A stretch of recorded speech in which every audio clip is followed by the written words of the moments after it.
taught. This skill is not taught in the foundational phase. It's only incorporated when learners are being taught the literacy skills. There's no time spent or focused in the development of the skill in these lower classes. The reason being, teachers are rushing to complete the curriculum. As a result, they don't focus on equipping the skill to the learners. Therefore, addressing these difficulties at an early stage will also resolve the issue of having learners not finishing their exams because their assessments that are supposed, most of the time in the classroom, they spend it on handwriting, they spend it on writing. So if they are not well equipped in the skill, it affects their academic performance, since they will sometimes be slow to finish the assessment, or what they would write will not be readable. The research questions that have guided this study are two. The first one is, what are the views of the foundation phase teachers regarding their handwriting instruction in their classrooms? And why is it important to teach handwriting in the foundation phase? The literature that has been reviewed from this study was the cognitive and motor skill development in the foundation phase, the teacher's beliefs towards handwriting instruction, and the perceived challenges and barriers they have faced when teaching this skill. The theoretical framework that has underpinned this paper is the multisensory motor theory, which believes that young learners are developing essential motor and literacy skills. They are still in that age of the skills can be developed at a very young age. And also it believes that implementing this theory, it allows learners to engage their multiple senses. They are able to use their hearing, their touch sense, sight, as well as movement to acquire the skill and to write fluently. And the theory also assists learners to build a strong letter recognition and motor memory. Coming to the research methodology, the study followed a qualitative research approach where a case study design was also adopted.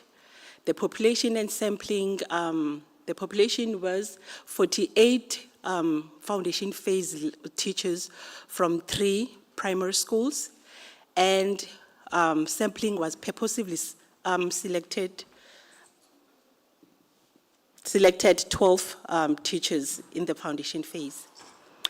The data technique that was used to collect data was semi-structured interviews with these teachers, as well as the document reviews where learner portfolios were also reviewed. And this data was analyzed through thematic analysis, which was relevant to the study. Findings revealed that there's limited formal instruction when it comes to handwriting instruction, because it's only incorporated informally when literacy lessons are being conducted. And also teachers, there's a variation of teachers' knowledge and practices when it comes to teaching handwriting. And lastly, it was discovered that handwriting was not prioritized as compared to other literacy skills. And teachers also, they've emphasized and recognized the importance and the need of being supported in teaching the handwriting skill. Then the recommendations, It was recommended that the department develop and implement a clear, CAPS-aligned handwriting framework so that the skill can be taught solely in the foundation phase. And also, it was also recommended that there should be professional development where teachers would be equipped and capacitated into teaching this skill effectively. And also, it was recommended that there should be time allocated solely into teaching this skill in the foundation phase. And there should be enough teaching materials to support effective teaching. And also, it was also encouraged that there should be intervention strategies for learners with motor and visual motor difficulties. Thank you.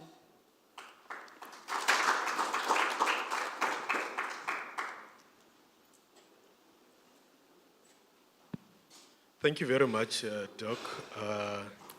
I will now open the floor for the questions and comments. But also, I would like us to introduce ourselves when we ask questions so that the Doc will also know the person that is asking the question. Can we ask Doc?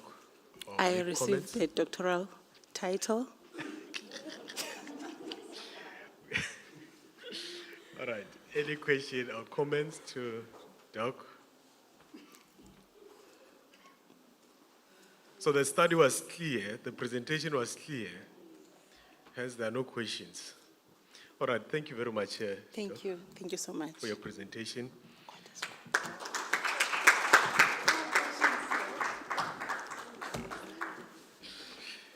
Okay, I have an announcement that this session is on YouTube and Facebook, and can you please subscribe and also share with your friends? You can access it. You can search IPADA on Facebook and also on YouTube. But most importantly on YouTube, please make sure that you subscribe. You don't just watch the session. Make sure that you subscribe to IPADA on YouTube. The next speaker is Dr. Mpatla and Dr. Memani from Walter Sisulu. Over to you, Doc. Okay, thank you, sir. Just a moment. Slideshow. Yeah, that's good. Thank you, Chair. Good afternoon, colleagues.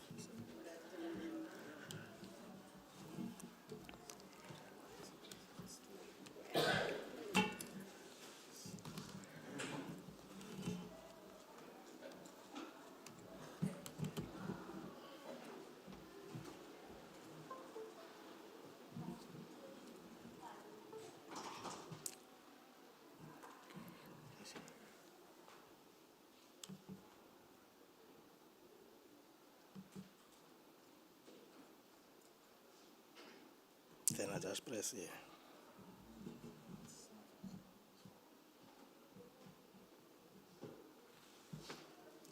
So, yeah.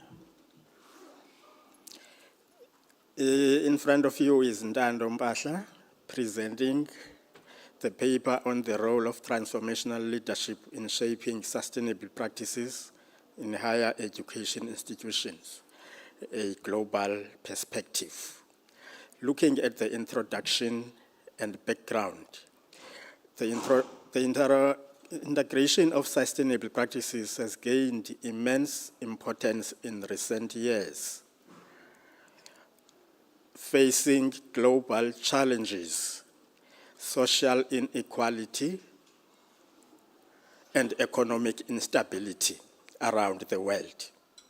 Central to promoting these sustainable practices is the role of leadership, where transformational leadership comes in, as it has been increasingly recognized as a crucial factor in fostering a culture of sustainability. Transformational leadership is vital because it inspires and motivates their followers to perform beyond reasonable expectations. It is also important for developing an official sustainability policy as a prerequisite for successfully implementing sustainable practices. Given the differences of sustainable efforts in higher education institutions, transformational leaders play a pivotal role in guiding institutions towards a coherent, sustainable vision. Transformational leadership has a duty to ensure that all voices are heard and accounted for in the decision-making body in their institutions. This follows global education policy, where internal and external challenges integrate sustainability that is complicated by a lack of leadership and resources. Transformational leadership can then help overcome these barriers by fostering an inclusive environment. Looking at the theoretical framework, this study is underpinned by transformational leadership theory that was developed by Barnes and further developed by Bass. Transformational leadership is essential for understanding how leadership can catalyze organizational change, facing increasing pressures to adapt sustainable practices in alignment with global sustainable goals. It is realized according to 4 components, which are idealized influence, inspirational motivation, intellectual stimulation, and individualized considerations. These facets are crucial for promoting sustainable practices in higher education. This framework of transformational leadership is integral to the study, providing a blueprint for understanding how higher education institution leaders can shape sustainable practices effectively. Research methodology. The study was guided by a qualitative research methodology to navigate how transformational leadership influences sustainable practices within higher education institutions on a global level. The research design. This was a qualitative research design using a phenomenological approach to explore and describe the lived experiences of transformational leadership in the context of sustainability within higher education institutions. The study was underpinned by the following research questions. How do transformational leadership in higher education institutions understand and implement sustainable practices? What challenges do transformational leaders face when promoting sustainability within their institutions? How do these leaders perceive their role in influencing the organization, the organizational culture towards sustainability? The sampling strategy. This study was sampled according to the following. The targeted population was transformational leaders in higher education institutions that include deputy vice chancellors, executive deans, HODs, and administrators in sustainable offices. The sampling method was a purposeful sampling method, selecting participants who have demonstrated transformational leadership qualities and have been actively involved in sustainability efforts. Participants were recruited through professional networks, academic conferences, and sustainability-focused organizations. A total of 20 leaders from different universities were recruited.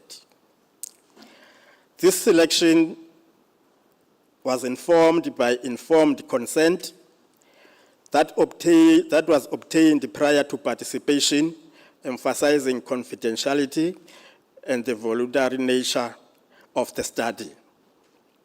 Data was collected through semi-structured interviews and focus groups. The semi-structured interviews used the open-ended questions that were designed to elicit detailed responses about participants' leadership experiences, strategies for promoting sustainability, and perceived challenges. The interviews were conducted either in person or via video conferences on Microsoft Teams. 2 focus group discussions were organized.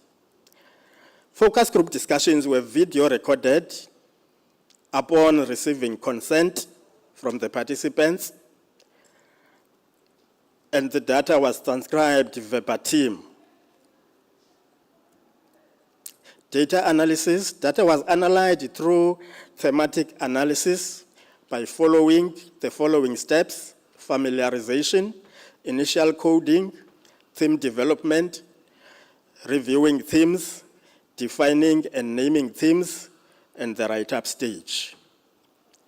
Ethical considerations were informed by informed consent, confidentiality, and the right to withdraw.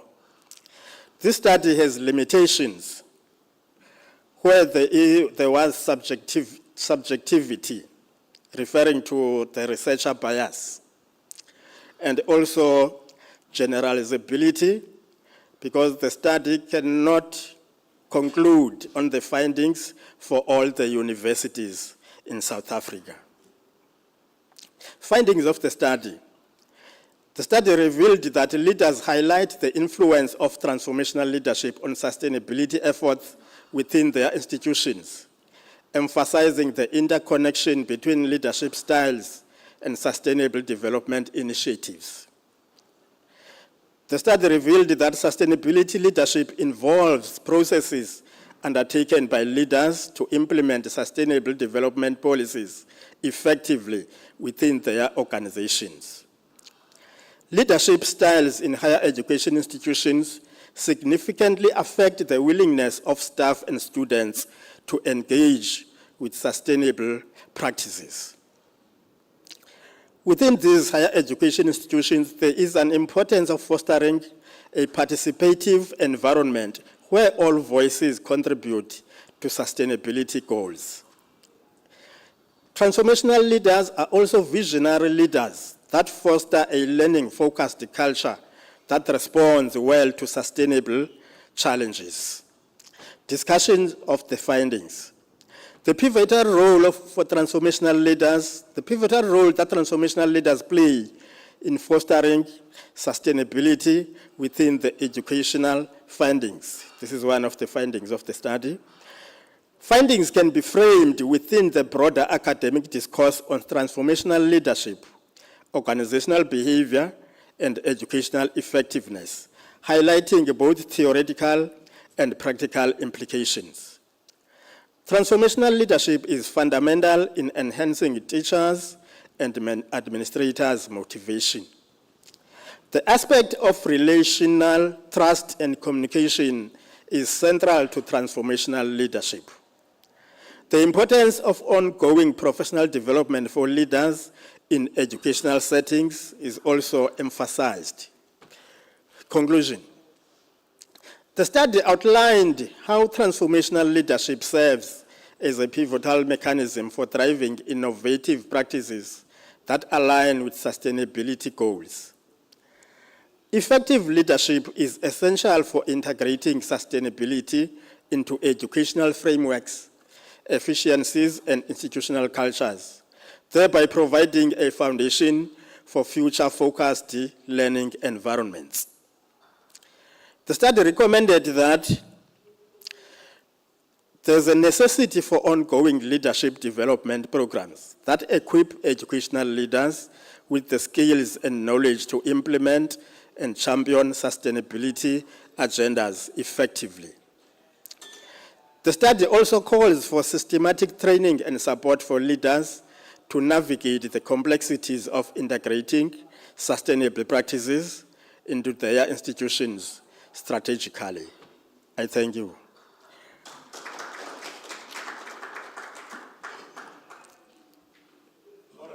Thank you very much, Doc. Questions for Doc? Comments?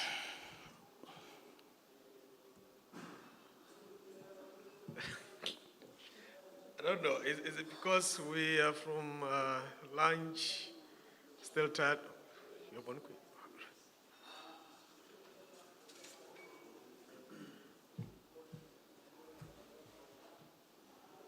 Oh, thank you, sir. Good afternoon, colleagues. I'm being moved by this topic on transformational leadership because I'm one of the presenters who presented on leadership, which was instructional leadership. But I think one of the questions that I was going to ask has been answered towards the end of the presentation. I wanted to know from Doc what transformational leadership is in terms of the definition. There are so many types of leadership: distributed, ethical, instructional. Now it's talking about transformational, which is one of the areas that I'm researching about. Number two, maybe I missed something in terms of the paradigm that has been employed in the study. Could he maybe explain? Thank you. Oh, let me start with the last question. It was an interpretivism because the study was using a qualitative approach that looked at the lived experiences of these leaders that we are talking about. Secondly, transformational leadership does not refer to a single style of leader. It combines different styles of leadership.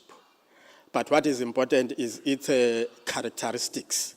How do you perform your leadership role? As I was explaining here, how is a transformation or what is it? How you should behave. Maybe you have taken notice that I've said transformational leaders inspire and motivate followers to act beyond reasonable expectations. So you cannot just term it as a single name of a type of a leader.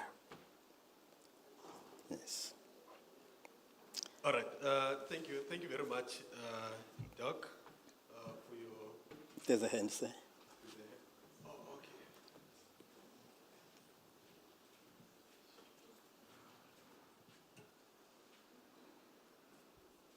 Thank you, Doc, for your presentation.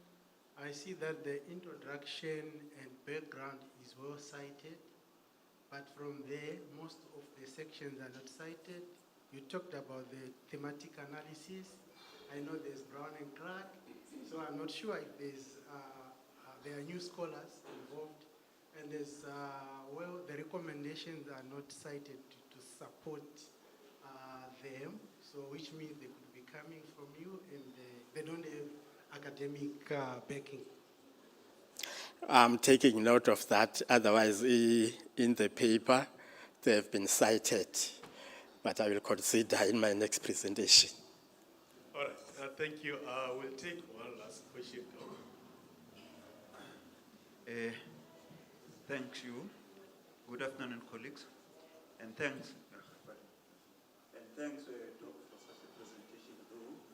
However, in terms of your sampling, I'm just also concerned, or just want to find out, perhaps, the leadership that was consulted, did you take the concern in terms of striking a balance in terms of the gender in that regards as one of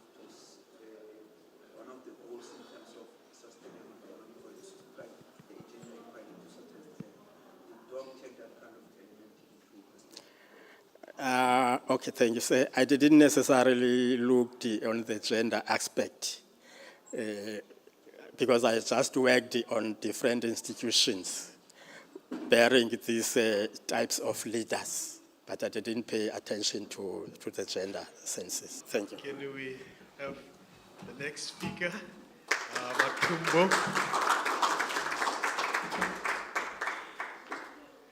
Guys, please don't laugh at me when I'm trying to speak East Coast. Trying.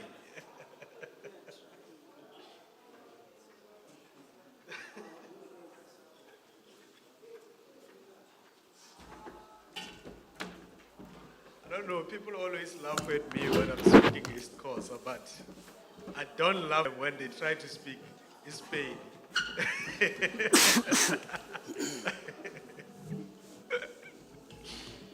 Because I'm Pedi and I don't laugh at them. The only thing you know is Wakushisha. That's the famous one. Famous. Mina ndiyated. God,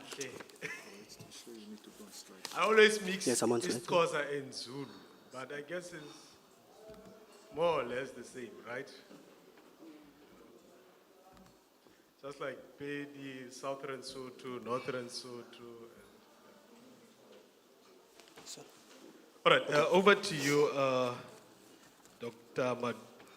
Matumbo. Good morning, colleagues. Good afternoon. My name is Matumbo Sihle, student from Sisulu University. I'll be presenting my paper on the role of leadership in promoting effective local government administration, a case study of Ngoma local municipality. I'll start with an introduction and the background. Leadership sets the strategic and ethical tone in municipalities, shaping how planning, accountability, and service delivery unfold. Despite national frameworks designed to promote capable institutions and participatory governance, local outcomes often fail to meet expectations. Ngoma local municipalities exemplify these challenges with its history of leadership instability. Mismanagement and service delivery forms signals progress, showing that visionary and ethical leadership on strengthening audits, improve oversight, and foster more meaningful citizen engagement. The problem statement. Although plans and forums exist, Ngoma lacks shared view on leadership practices that improve service delivery. Stakeholders hold fragment assumptions which disrupt execution and alignment. This study identifies effective behaviors and translates them into operational guidance. The aim of the study and the objectives. Oh, I'm not sure, sorry. The study seeks to identify leadership practices that strengthen administration and service reliabilities, objective style and ethics, assess engagement and accountability, and propose practical guidance for decision makers.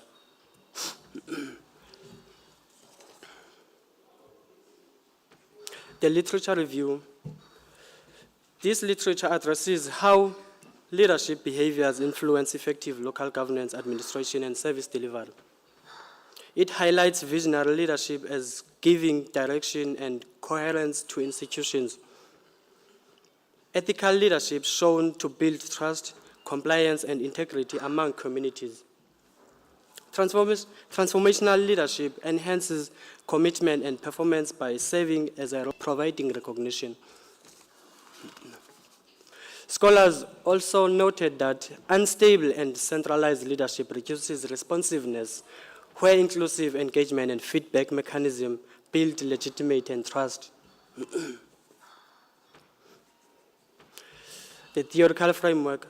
This study was guided by two theories, which is transformational leadership theory and collaborative governance leadership theory. Each addresses different sides of leadership. Transformational leadership explains how shared vision and ethics shape culture and performance, whereas show how state actors can cope with senior departmental heads and ward councillors in leadership roles.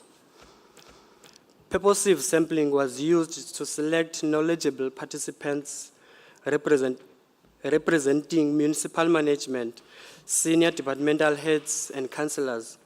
A compact sample ensured depth while achieving saturation and diversity of perspective, relevant and leadership practice administrative systems.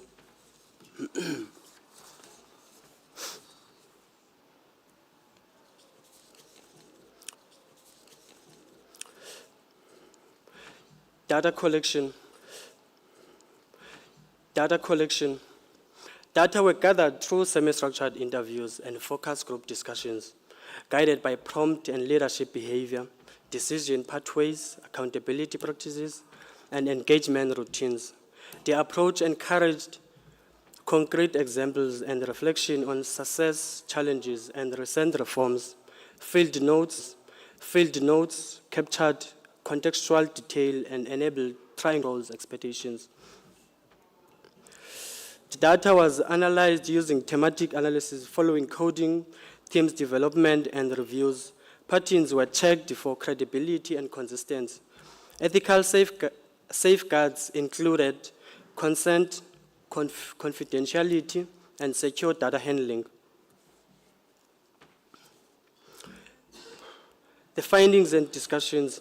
There were several key findings that were emerged from the participant and 3 themes, which are leadership, instability and governance, failure visionary, inclusive leadership and turnaround signs and accountability system and performance. Participants explained that frequent leadership changes and weak consequence management disrupted continuity and audit follow-through, strained relations with communities.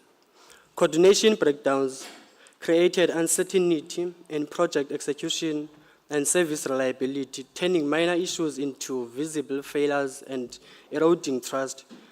At the same time, participants highlighted that positive shift were stable and ethical, weak financial controls,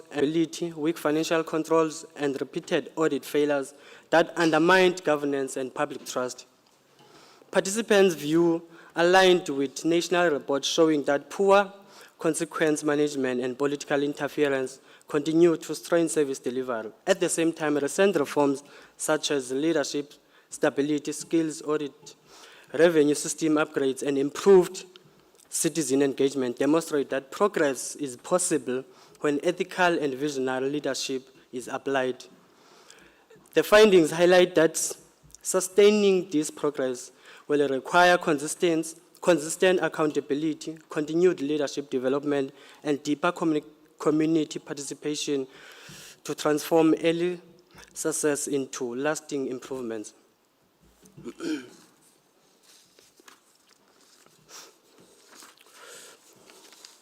The recommendation: establish leadership growth through mentoring, focused technical training, and peer learning tied to actual delivery challenges.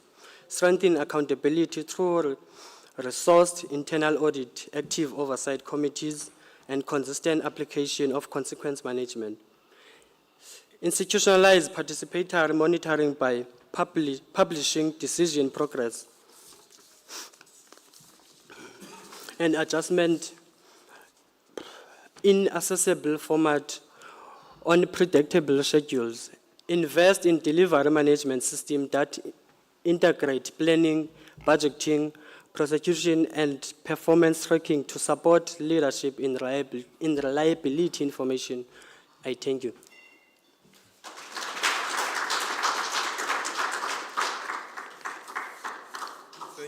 Thank you, Mr. Matumbo. Are there any questions for Mr. Matumbo? Questions and comments?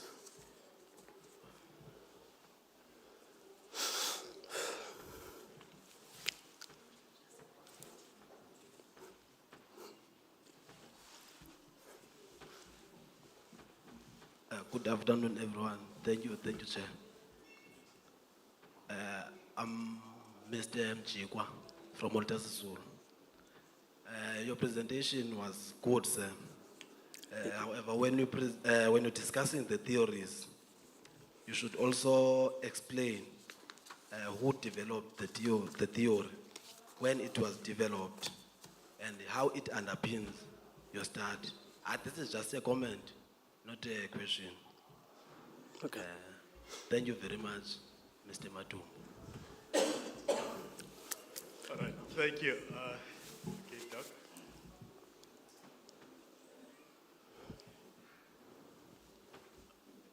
Thank you, Chair, and good afternoon, presenter. Your slides presentation is very well prepared, but I'm making this comment as you indicated earlier that you are a student, and I also believe that a student is someone who is willing to learn. Listening to your presentation, I've discovered that there are more similar topics, even in this conference, that are touching on transformation and leadership. But my concern is, do we find any difference from these topics? Because the information that is presented is more similar. So my suggestion to you moving forward, you must try to just make it a point that when you present, you also discover what is unknown about this topic. You see, because a research must bring the new information, not just a merely rematching of the information, you see. So if you come up with these, what makes your study different from the plethora of previous studies? So at least you are going to have a direction, not to repeat the facts that we already know. Thank you so much. All right, thank you, Dr. Ekani.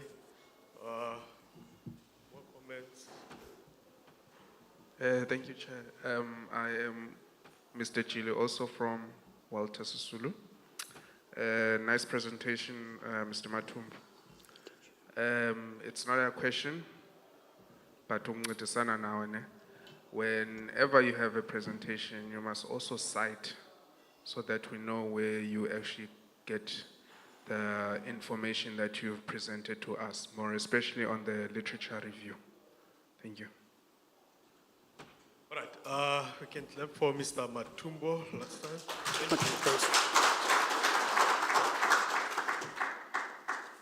And we will have our last presenter, Tia.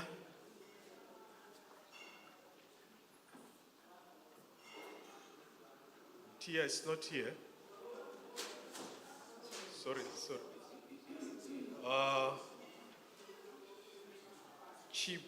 Chipwanya.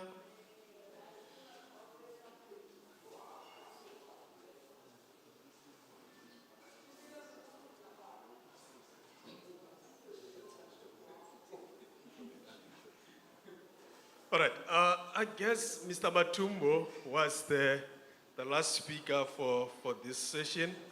I'm not sure if in this session we have someone that was supposed to present tomorrow and they have their presentation with them.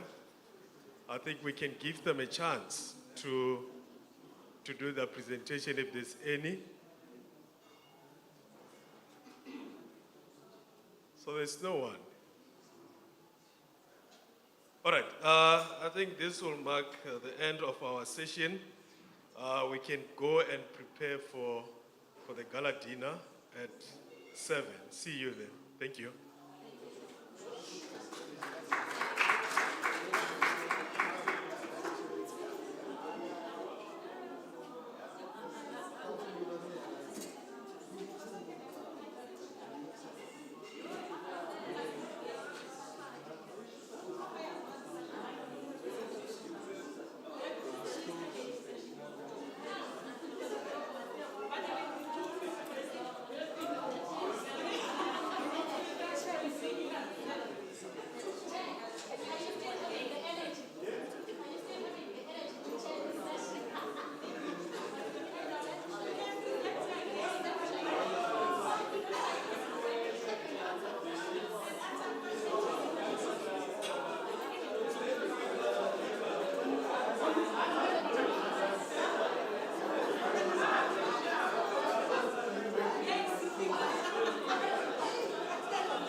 We have finished.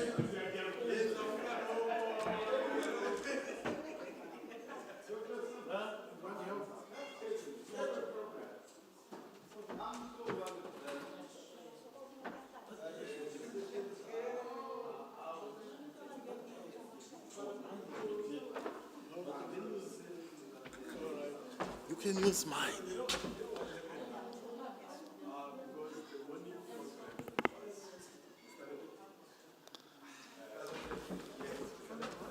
No?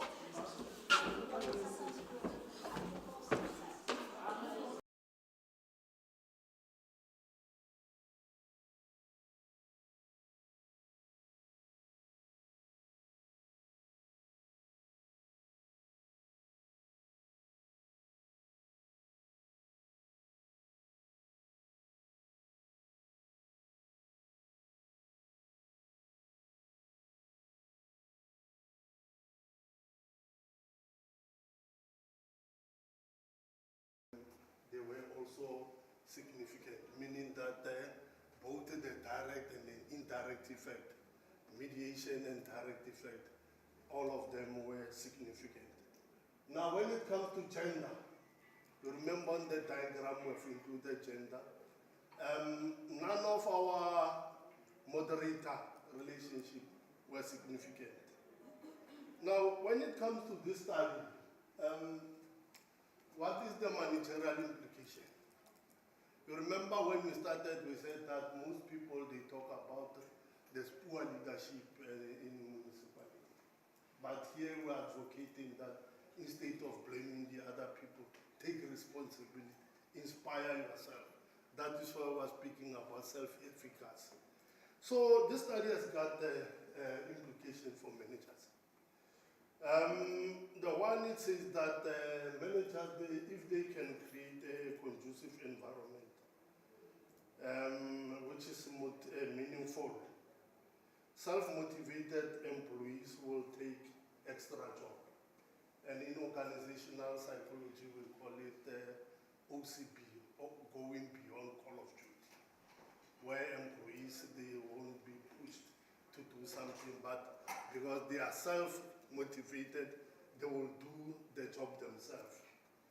Other thing that we also said was that, because here we are talking about who are not people who are not being asked to be motivated by the other people, but we are talking about people who are motivated themselves. We are saying that managers should also observe who are those employees, because a person who's self-motivated tends to perform higher. That is why the other managerial implication and recommendation is that managers should identify those employees and give them extra work. That is only on one side. The downside of it is that a self-motivated employee can be overworked, and he can also suffer from burnout.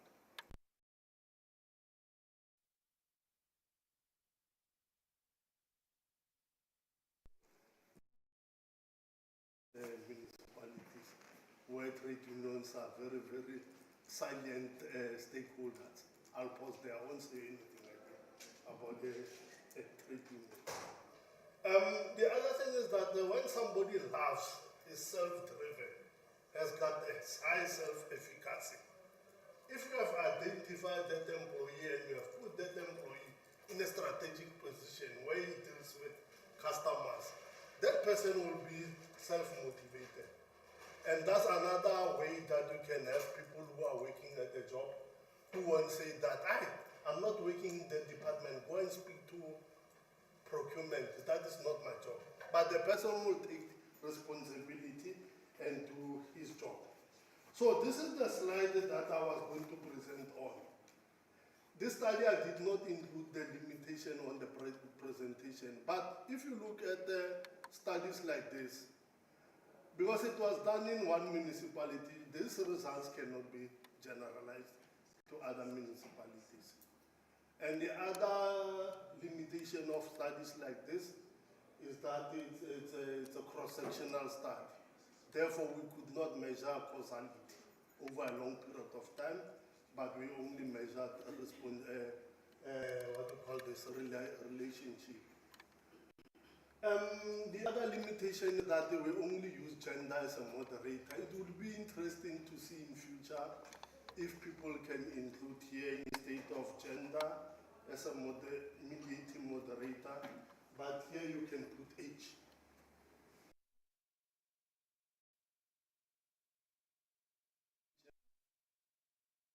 Where employees have high level of self-motivation. With that, Chair, I want to thank you for this opportunity, and I hope I will be forgiven for presenting numbers after lunch. Thank you very much.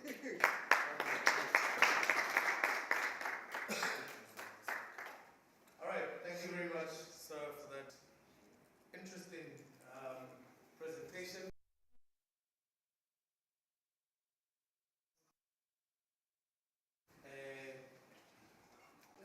We'll do mediator and start with gender. So, but I see you hands, gentlemen. We'll start this time. Thank you very much, Prof, for the excellent presentation. I think from all the presentations I've been to, this one is the most thought-provoking one, especially when it comes to the analytic component of this diagram. Those numbers are actually what makes the world tick. Thank you very much. Brilliant. Thank you. Thanks.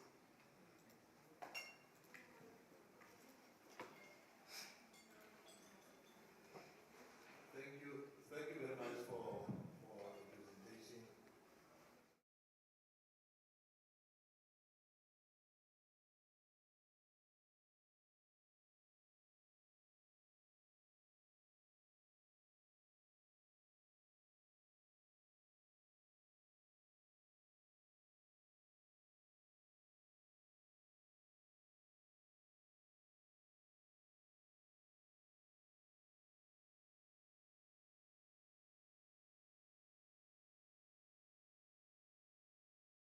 so forth. So just for interesting, if you use qualitative methodology, you will still arrive at the same.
you. I don't think there's any other. Well, the first one was a compliment.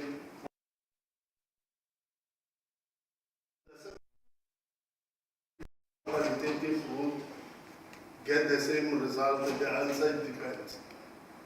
I'm answering like a consultant.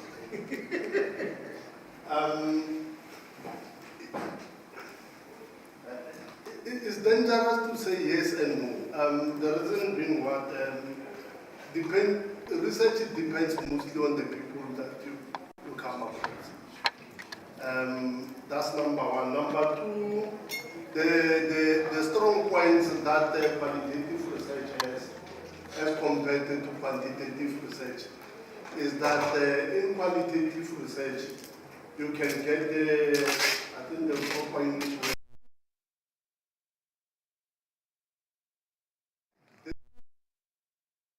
like this have been done. It's also proper to go into a follow-up study to check why. Because here we're looking at numbers. And then it also depends on the mood when the data is.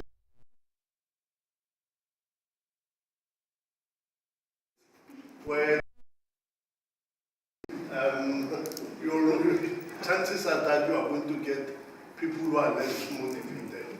But after the employers put some extra money, they might change. Another one, as you know, in municipalities, especially in Tshwane, where we come from, it's rare to get a mayor for 3 months or 3 years or a year. So it depends on them. So the results are not influenced only about methodology, but also the environment itself. That's why I said I will answer like a consultant, yes or no, or it depends. The culture of self-motivation, yes, it can be inculcated. And it must start from the top. I, for one, there's a debate between whether leadership is inborn or is developed. I'm from the school of thought that says mostly a person can be developed. So there are a lot of courses on self-development, and most organizations, they benefit. The caveat that one can make is that those courses are Eurocentric.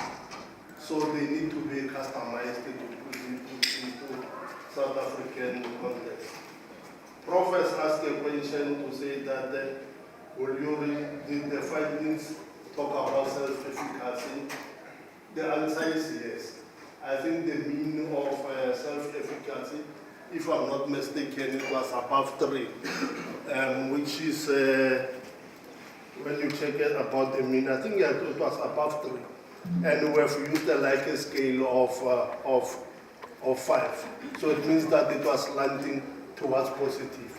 So self-leadership, as I said, it's a very different topic.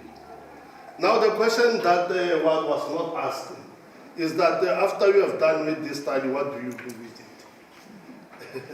Fortunately, the student that I was supervising was a senior manager. I hope that she has implemented what we spoke about. From my side as an academic, this is my LinkedIn profile. So the courses that are like on job satisfaction, we are running a short learning program about HR analytics on the 22nd to the 25th. So what we are doing is that the theory that we have been presenting here from IPADA since 2016, and now we have converted into a product. Also, there's a book that I've written which was published last month. It also includes job satisfaction. So we are moving beyond theory, and I think it will answer what Prof was saying, that these are Eurocentric theories. Now we need to go and engage, so that the ultimate end is that as Africans we must also have a job satisfaction theory by Monifer Malik. That's where we are going. Thank you very much. Thank you. All right. Hey. Okay, here we go. All right.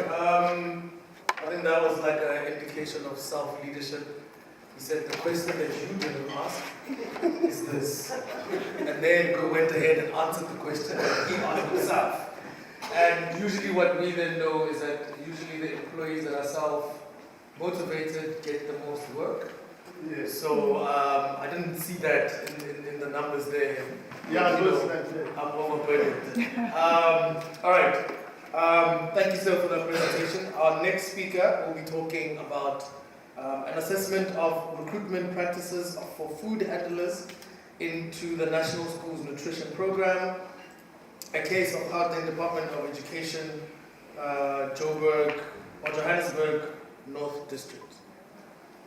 Sir.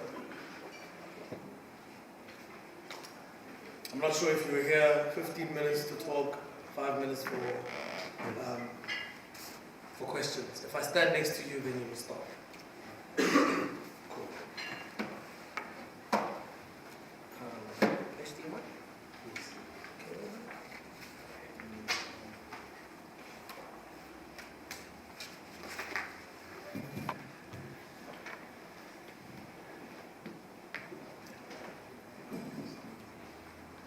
I don't think this one is. Unless you're going to talk loud. Yes. Like this. Yes, am I audible there at the back? Thank you, sir. Yes.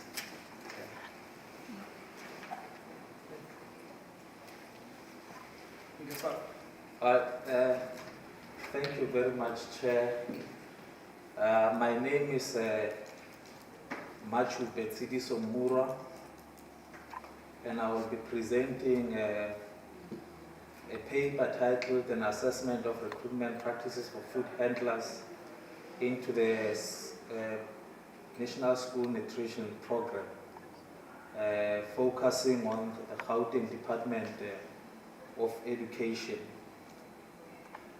Just before I start, I just want to make a disclaimer that whatever that I will be presenting today are my views and not those of the University of Zululand or the IPADA. So, just to provide a presentation overview, I will be focusing on the introduction, the problem statement, and research aim, objectives, and research questions. I will also touch base on the literature review, theoretical framework, the research methodology, findings and recommendations, and also provide a conclusion. Just a way of introduction. You see that the South African government's National Development Plan, NDP, intends to end and eradicate poverty and inequalities by 2030. And in order to achieve this, the government implement food security programs such as your National School Nutrition Program. Now, this program is one of the food security programs of the South African government that strives to provide proper nutrition meals to all public primary, secondary schools learners nationwide. So this is the program that is implemented on a national scale. So to implement this, the government hires what we call food handlers to prepare and deliver meals to learners on a daily basis. So these are your food handlers. These are the people who work in the kitchen to prepare the meals for kids or for learners, if I may put it that way. So, however, in terms of public sector human resource management, it is actually unclear on how these food handlers are recruited and are hired into the program. And as a result of that, this paper is aimed at assessing the recruitment practices for food handlers into the NSNP. Now, the problem statement is that the management of capital, human capital, or the management of people in the NSNP is a source of concern for public schools in the whole Gauteng province, as identified by numerous studies.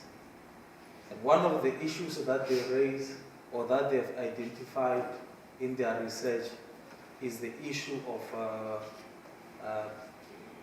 human resource. To be more specific, the recruitment and selection of food handlers. For example, there was a study conducted by the Rejana and Keynes. I'm not sure if I'm pronouncing their surnames correctly. They found that there are actually inconsistencies encountered when food handlers are being recruited into the NSNP. And in that study, if you go and check it, the researcher actually conducted interviews with food handlers, and some of them they are not actually aware of how they were recruited.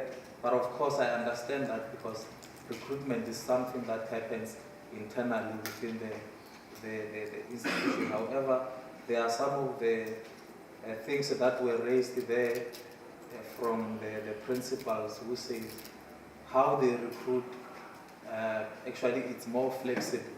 So the Department of Higher Education just provide, Department of Education and Gauteng just provide a memorandum that guides them how they should recruit, and after that they can see how they become flexible, which is a concern as far as policy is concerned. And now going forward, it is argued that effective recruitment helps an organization to achieve its objectives through human resource when it is carried out correctly and in accordance with its guidelines. However, on the other hand, if recruitment is not effective and it has some disparities, the procedure loses its efficacy, meaning that sometimes it might not achieve what it intends to achieve. Now, one of the research, the main research aim of this study is to assess the recruitment practices of food handlers into the NSNP using the Department of Education in Gauteng, more specifically Johannesburg North Region, as the case study. And the objectives are to investigate how food handlers are recruited into the program, to identify challenges in the recruitment processes of recruiting food handlers into the program. And the research seeks to answer these questions. How are food handlers recruited into the program? And also, what are the challenges there?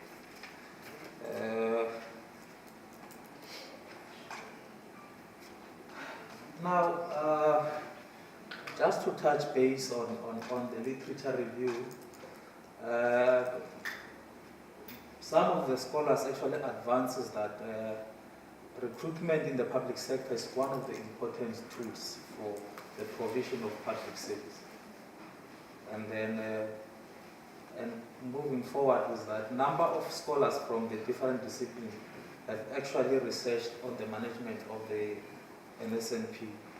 And their research, actually most of them raised concern regarding the management and the practices of human resource in this program. And the Public Sector Commission actually argues that there is a dependent relationship between good quality recruitment and the service delivery. Meaning that if they recruit the right people, they are likely to get good quality service delivery.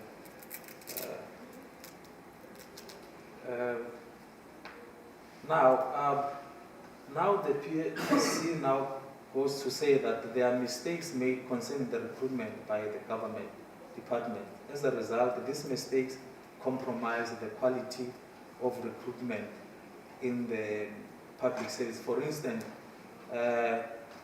government departments actually are lacking when it comes to standardized methods and procedures to ensure compliance with HRM values and principles when recruiting for programs such as your EPWP and your NSNP. Now, this is just a summary of some of the studies that were conducted before about the human resource management within the NSNP and the findings there. Now, the study actually relies largely on the theory called the human resource value management chain to assess the recruitment practices of food handlers. Actually, it lays out in details this theory lays out in details on how HRM operations, especially recruitment, must be managed in order to be successful and meet intended objectives. So it deals with three important components.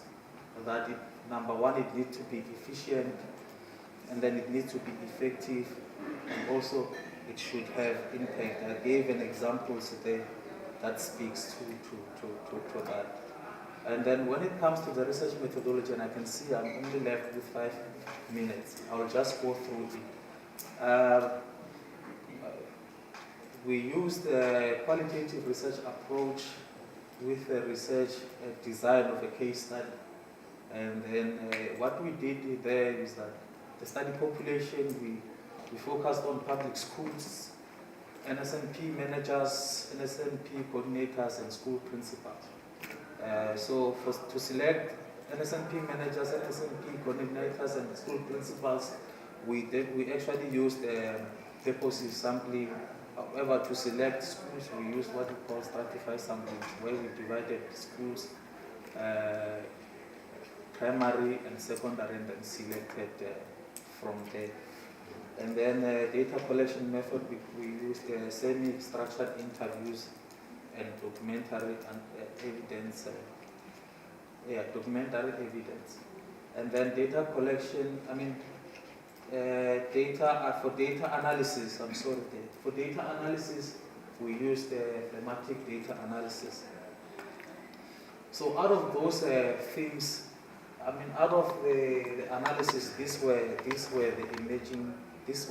are the themes that emerged from data analysis.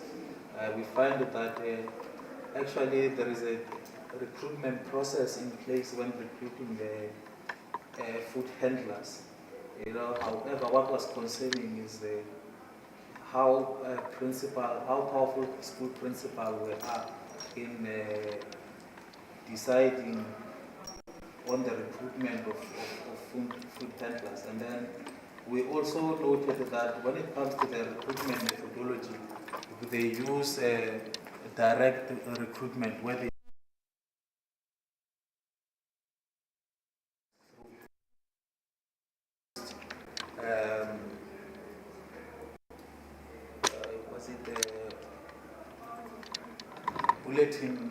bulletin boards where they post the advert so that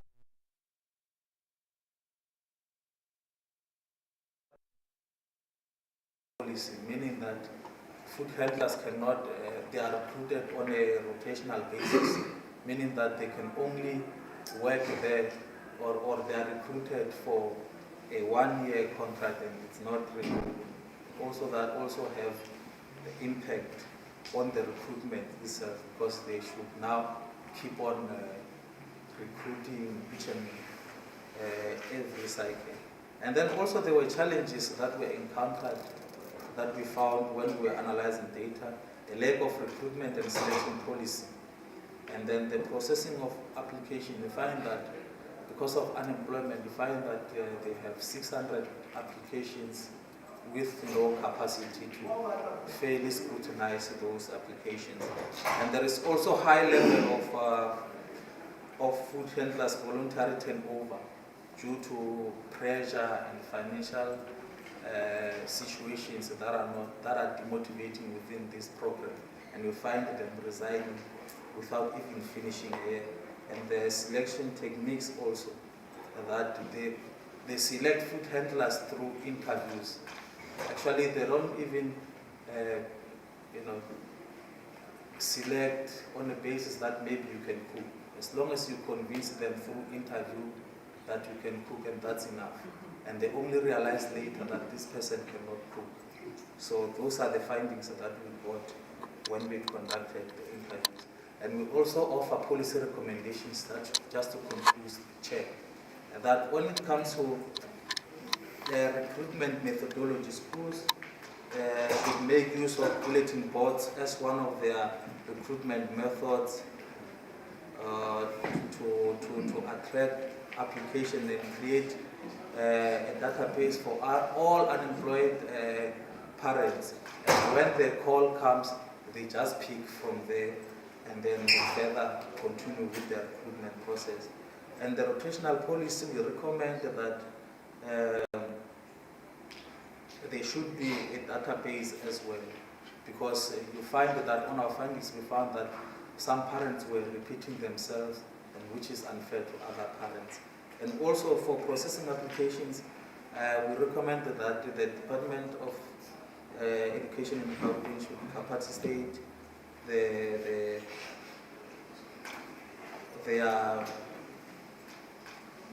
staff members to be able to handle the recruitment business. And then when it comes to voluntary turnover, we recommend that at least the stipend be increased from 1,000 and actually match the EPWP stipend, so that they can also be motivated to work in the kitchen. The selection technique, we also recommend that schools conduct what we call work samples, where they will create a kitchen. Instead of doing interviews, they put them in the kitchen and let them cook and make judgments from there. And then, that's the end of my presentation, because I can see I was running out of time. Well done, sir. Well done. Well done. Great presentation. Any questions, contributions, comments, complaints? Okay, 1, 2, 3. Thank you very much for that insightful presentation. Louder. Okay. Thank you very much for that insightful presentation. Can I please ask, I think you mentioned at some point that in some cases, principals of schools that actually have some power to determine who gets those food programs and stuff like that. Is there a way to regulate that? Has there been a way to regulate that in order to make patronage relationships forming? Because at the end of the day, if the principal has that much power, we find those type of unequal relationships, happening, and people who are supposed to get the posts, are sort of sidelined in a way. Anybody hear that? Louder, like scream into the mic. Can't scream. I'll try. Please, I'll try. be angry. Okay. In your presentation, you had mentioned that principals in some schools have the ability to influence who gets those positions to cope within the schools and so forth. So I was wondering, is there a way to regulate? Is there a way that the government can regulate, that type of influence in order to prevent, the patronage relationships that can form from such power the principals hold? Much better. Thank you, sir. Thank you, Doc, for a wonderful presentation. I would say your disclaimer statement you made at the beginning of the presentation should be just thrown away, because one, your work is cited. 2, your reference is recent, it's the recent one. But be good as it is, I think I must have missed something in your problem statement. So for me, the problem statement is a problem itself. For me, it wasn't clear what exactly led you to embark on this study, because I believe that there are so many things that make researchers to embark on the study, and amongst those things are the problems. So if I saw the screen very well, something has been said about inconsistency encountered in NSNP food handlers, but without dissecting it exactly as to what is the core problem that could have led you to embark on this study. Inconsistency, for me, is not enough to say that is the problem that would have led you to embark on the study. Secondly, it's just a simple question. Maybe is there any gap that you might have identified that your study seeks to fill that could ultimately bring something new to the body of knowledge that is already in existence? Thank you. Thank you, sir.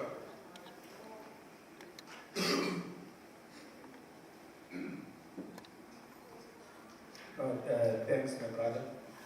Study carries, so mine is a comment basically and some few recommendations. The study carries significant value as far as policy development and implementation. So it also aligns with some of the values of the NTP. So mine is just to say that please try and center it around some policies if you have not yet published it or sent it somewhere. And then also, I would like to maybe add some advice to say that try to give us a clue as to whether it's generalizable or it focuses on a certain, because I saw it speaks to Gauteng, but I want to understand as to can it be used or be replicated in other provinces and other spaces. Thank you. Right, thank you, everybody. Let's see. You ready to respond?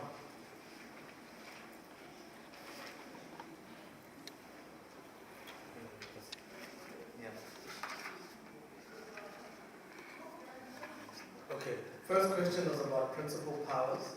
How can the government regulate them giving out contracts to their friends? Second one was more about the problem statement and clarifying the problem statement or clarifying the motivations of you doing the study. The third one was mostly compliments in the sense of adding or aligning it to policies. And also, yeah, I forgot the last one, but yeah. Yes. Yeah, thank you very much for questions and also your input towards this paper. Just to answer the question on the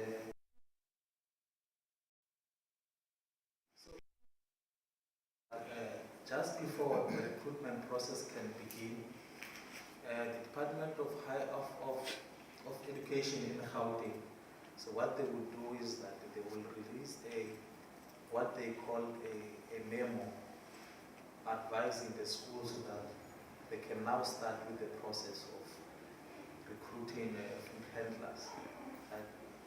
And then they will detail other administration staff as to when the applications should be finalized and all. So, and then what happens is that the principal sits with the SGPs and they will prepare a management plan on how they will now implement the provisions on the memo. So you find that now school principals now they start to find a way of doing that.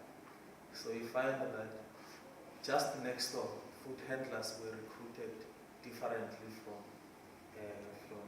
these other schools, because obviously, it is flexible. So hence I was saying that it gives them more power However, if there was a specific policy that is binding nationally, actually maybe they would be more skeptical and now, just adhere to it, knowing that maybe they can be held accountable if maybe something goes wrong, or they can also be reported to the department to say there was nepotism or something of some sort. So I'm saying that it just lacks some professionalism. I don't know, maybe it's because they undermine the kind of work the food handlers do. However, because it is different from how they recruit educators into the schools, because they are also being recruited by the principal as well. So that's exactly what I was saying. I don't know if I've answered the question, Chair. And then I think maybe in the interest of time, we will maybe take that on a problem statement question outside. Because I think we've sort of kind of seen, you said there was a gap, and so maybe that conversation will be outside. And then I think one more thing, when you are talking about your work, don't use your inside voice. Yeah, so, I'm not making fun of you. Because then we'll be like that. But otherwise, well done, sir. Thank you very much. Cool. I think we might have two more or one more presentation.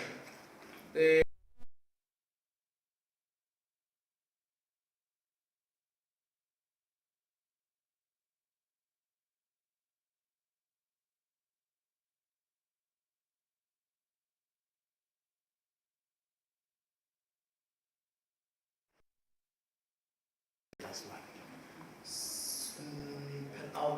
There's one more after this. Yeah. Okay, I'll be quick. Good afternoon, colleagues.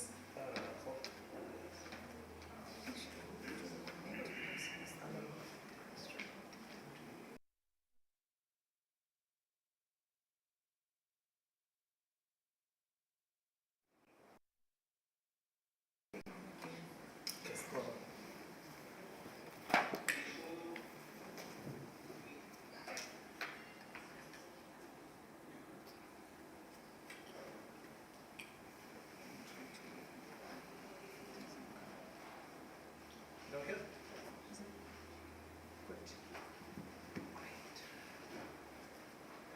Colleagues, good afternoon. Just a couple of disclaimers. I am not Professor Maokadibutla. Professor Maokadibutla is actually a he, and he is my colleague from the University of South Africa. I am going to read his work. I'm not a co-author, so I'm just representing him because unfortunately he had an emergency that he had to.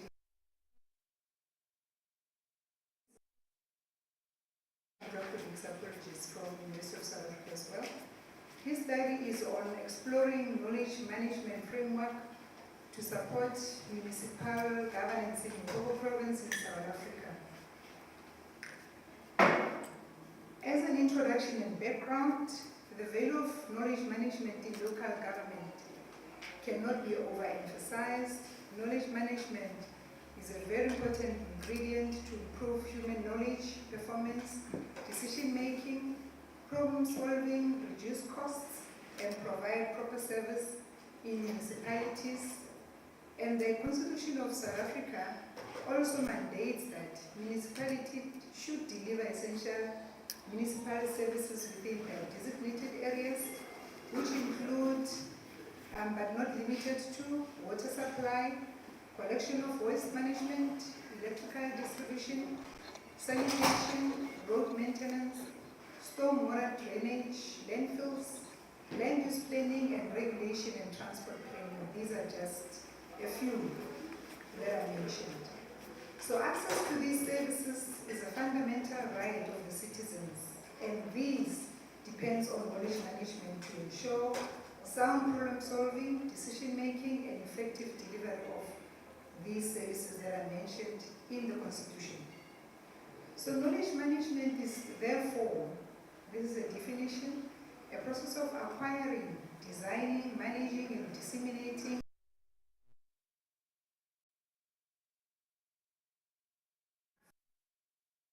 and this was alluded to by the authors there. This study aims to explore the knowledge management framework to support municipal governance in Limpopo province in South Africa, and the researcher came up with 4 objectives to try and unpack the study. The first one is to determine the availability and effectiveness of knowledge management practices in Limpopo local municipalities, to establish the state of knowledge management programs in Limpopo local municipalities, and the overall objective is to develop a knowledge management framework to address the challenges faced by the municipalities and help foster a culture of KM to enhance the municipal governance. So the researcher hopes that the knowledge management framework that he intends to develop will therefore assist in fostering a culture of KM practice, decision-making and delivery of efficient and effective basic services to employees as well as citizens. And most importantly, the retention of institutional memory. The researcher believes that there is a need for a knowledge management framework in municipalities. And this is also supported by the first authors in reference to Misra, Harihan and Kaneja, which is an earlier source. And these authors underscore the 4 key requirements for knowledge management for government sectors to thrive and perform their constitutional obligations as mandated by the Constitution of South Africa. The first one is that knowledge serves as a fundamental resource for government operations, and its effective acquisition and dissemination are therefore crucial for optimal functioning. And this cannot be denied. The second requirement is that the government operates as a distributed entity with similar knowledge needs that exist in various states, districts, and local governments. The frequent movement of knowledge workers among government departments leads to the dual issues of knowledge drain and demand. And finally, to effectively address the challenges posed by the evolving e-governance landscape, governments must evolve into anticipatory governance. In continuation, a knowledge management framework is therefore very crucial for an organization's effective execution of functional activities, including creating, managing, and disseminating the organizational knowledge as well as resources. It includes technological tools, leadership, and processes to oversee knowledge assets. And this is a very recent citation by Blomfire. The researcher agrees with various scholars and oversight institutions that public sector such as municipalities often overlook the importance of knowledge management models, largely because the knowledge management framework is made to appear a complex endeavor that requires significant time and involves several critical processes which might face resistance during adoption or implementation. And this was also noted by the authors there, Marita and Mwepe, 2017, that a framework of this nature empowers management to make informed decisions, efficiently mitigate business risks, and adhere to regulatory standards. So the research methodology that the researcher employed is that he used a mixed method approach where questionnaires, interviews, and document analysis were used to collect data.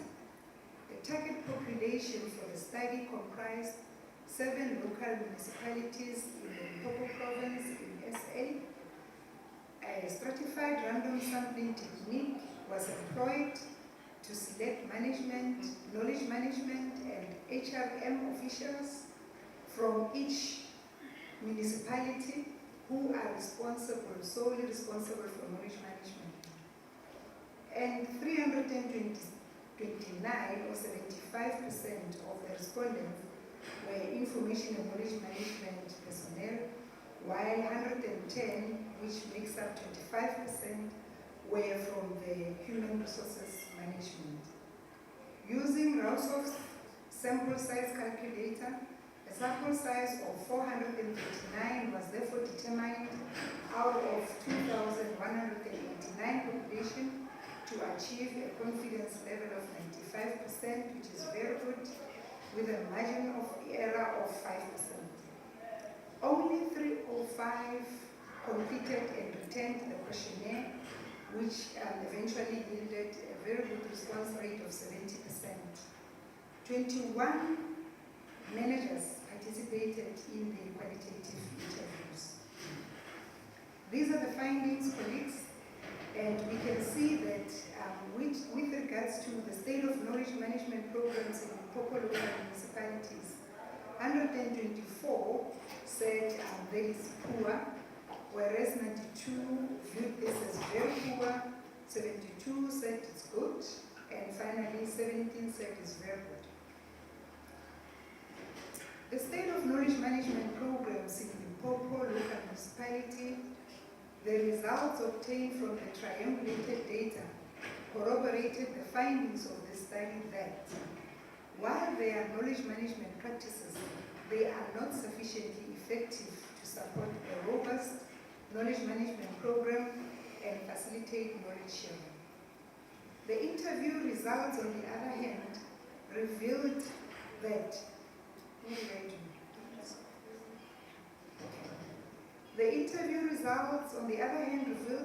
knowledge management is not given a priority, which is a problem in a lot of our institutions, not just municipalities, because officials with no relevant qualifications in knowledge management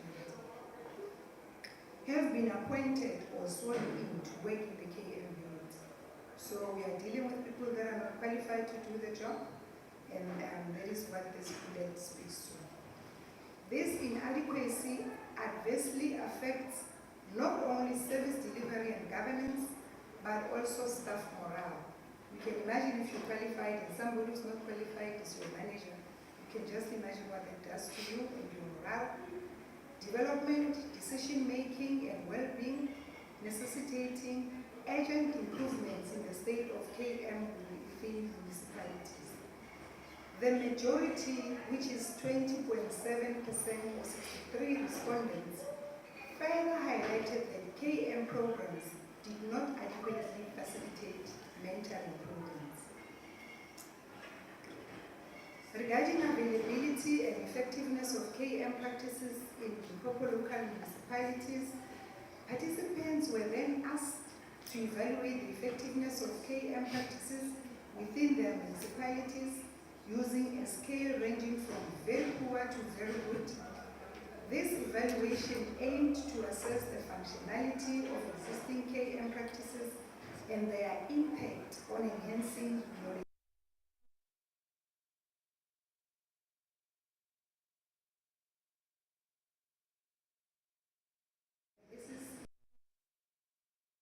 I don't see figure 1, but I suppose it will be on the next slide. And according to information that is on figure 1, rewards accounted for 8.5%,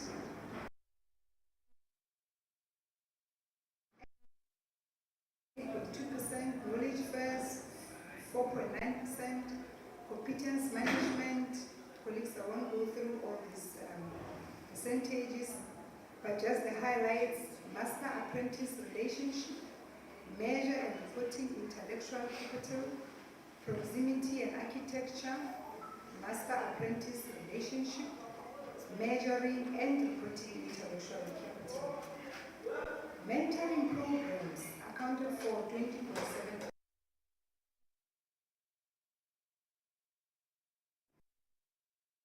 That the selected municipalities value the use of technology in knowledge management. And this was based on the results obtained that 52.8% confirmed to use collaboration technology.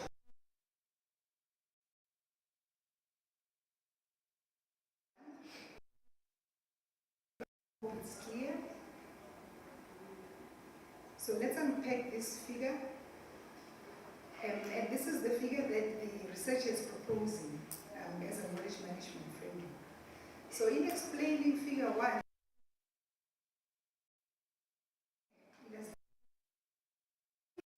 within these municipalities in Limpopo involves the participation of employees, including a qualified knowledge manager, who will oversee the knowledge management program. And by qualified, we're talking about experience only, we're also talking about qualifications.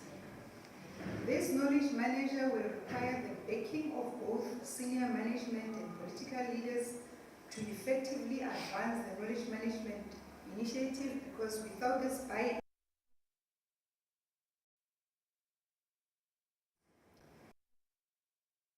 the knowledge manager should engage with stakeholders involved in KM within the municipality to form a knowledge management committee. Active participation of relevant stakeholders will help reduce resistance that could impede the progress of knowledge management. Stakeholders should include individuals at the strategic management level to inform knowledge management strategies, as well as those at the operational level to execute this strategy. So we need both top and bottom. As a continuation, this KM committee should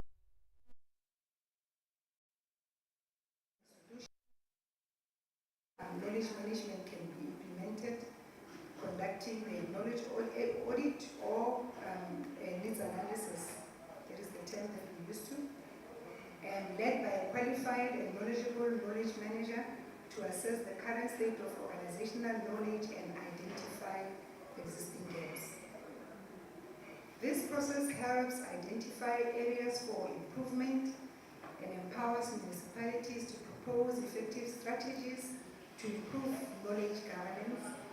Knowledge audit is critical because it establishes baseline information on areas that need to be improved, maintained, added or removed before any organizational or committee actions are taken.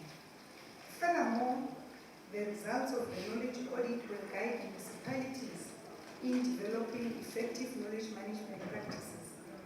Additionally, the knowledge audit will help the knowledge management committee explore crucial information about governance tools in the program director's approaching, technologies or systems, essential skills and competencies, KM procedures, and the entire knowledge management program. As a result, if policies and procedures have not already been established, they will need to be reviewed or developed and ensure that the knowledge management program is managed by an individual with the necessary qualifications, abilities, and competencies. Municipalities should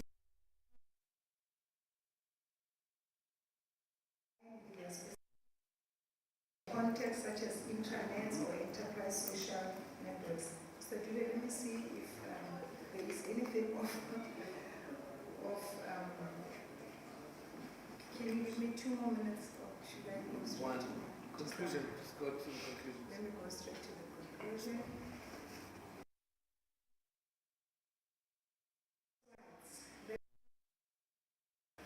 Figure 1. In conclusion, the general findings of this study pinpoint 4 pillars such as people, process, technology, and management, which are key to the development of KM framework, and KM as a key variable of information management and business continuity. And finally, proper knowledge management guarantees the availability and accessibility of organizational knowledge, which according to this author is very essential for good governance, supporting decision-making, problem-solving processes, and ensuring business continuity. And that's it. If you have, you may ask questions, I'll take them and forward them to the author. Thank you, Mr. Chair. All right, round of applause. Right, thank you very much, ma'am. I'm not sure if it will be, oh, okay. So she'll be taking down some of the questions, and then we'll forward it to the author, and then I suppose you can read the paper and see if your question is answered. Are there any questions, comments, compliments, complaints? Two, okay.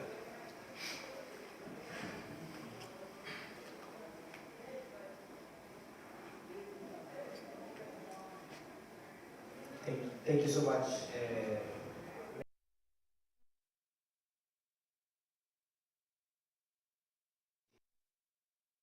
To share is in relation to asymmetric knowledge. You know, there are a couple of individuals that always want to keep some information to themselves so that they can remain relevant and just keep on pouring that knowledge piece by piece.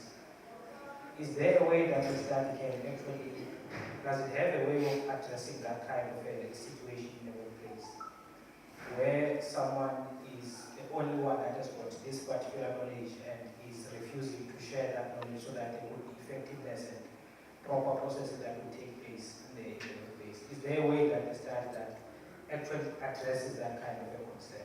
Thank you so much. I have somebody to answer that question for you in the room. She's preparing herself.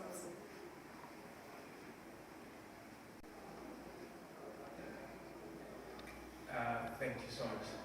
I was looking at the research objectives. Maybe if we could go there.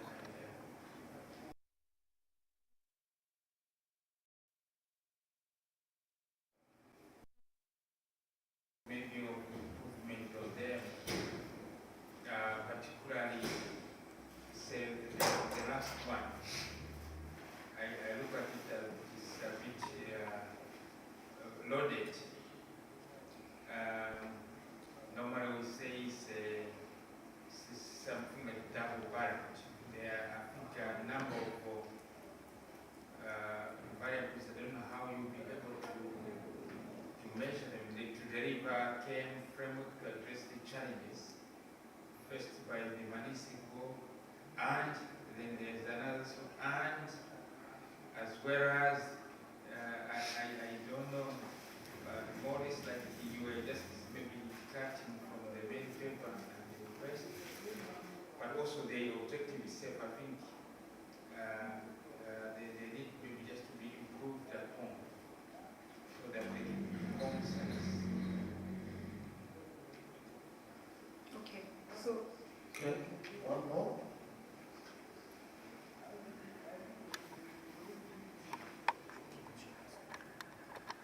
Thank you very much for this wonderful presentation. I think mine has to add to what this gentleman asked earlier in terms of the relevance of certain approaches in terms of dealing with the issues of information being hoarded by a particular individual. There is a concept of embedding migratory knowledge, that kind of knowledge that stays in your head. Like, for example, if you look at the banking sector, there's a tendency that if you have a list of clients and you're working for a particular bank, you have that information in your head. As you move, that kind of knowledge does not stay with the employer because it's with the individual.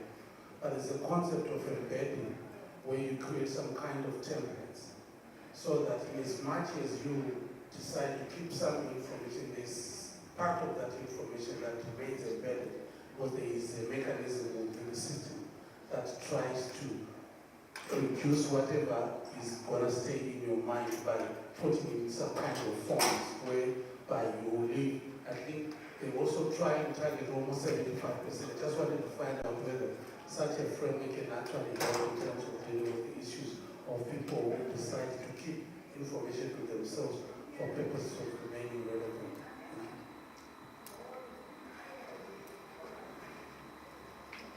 Okay, yes, you can ask quickly. No, yes, I just wanted to know how many, you said 7, the sample was 7 municipalities. How many is the total number of municipalities? Sure. I think it was one municipality. They did a questionnaire for about 300 people. They interviewed 7 managers. If I'm not mistaken. 21 managers, sorry, yeah, 21 managers. And then, I just wanted to see the sample size. Or these are the people that were interviewed? Yeah, so I think it's mixed methods. They did a questionnaire. Yeah. So the first part was... Yes. Okay, Ms. Gala will assist us with the issue of knowledge holding. On the spot. Thank you. Regarding the employees who are regarded as knowledge holders, what can happen is that knowledge management strategies should not be seen as the standalone operations, or they should be embedded in the company's existing strategies, so that they can also be implemented. For instance, it can be part of the performance management programs in the organizations, where everybody will be expected one way or the other to share knowledge. Also, I think people should be, there has to be some incentives for people to be motivated to share knowledge. And people who usually are not willing to share knowledge, they sometimes don't understand the value of sharing. They think when they are sharing, their knowledge is being taken away. It's like they are giving away, but they are not giving. They don't understand that by sharing their knowledge, it's not only empowering the other colleagues, they themselves are also being empowered in a way. So I think it's a matter of also changing the way they see it. They should see the value in sharing what they have. And yeah, I think it's just a matter of cultural change, like have that mentality of sharing what I have, so that ultimately we can all achieve the goals that we want to achieve in our organization. Thank you. Another round of applause. All right, so for our final paper, they'll be looking at spoil system versus merit system in government employment. Good, sir.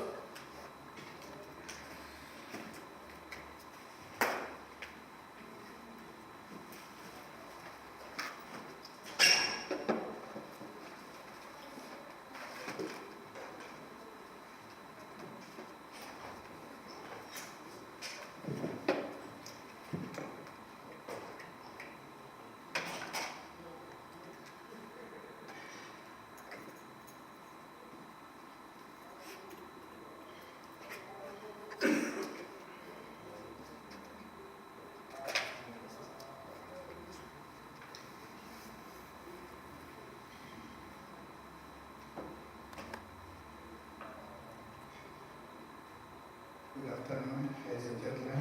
Good afternoon. My name is Mr.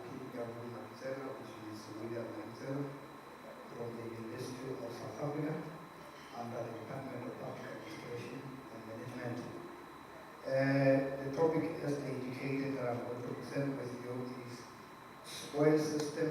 nicer merit system in RSA government. And I know this is one of the most interesting topics. So if you are a politician, it might just generalize the idea and we have to think about it. All right, without wasting of our time, because our time is running long, the outline of the paper, it looked like this. I'm not going to read, just show you how the paper looked like.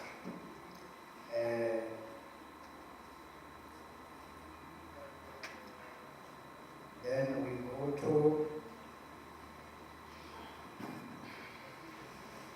the introduction. I'll just introduce in a simple way. As one of the experts was saying, research must be informed by a problem.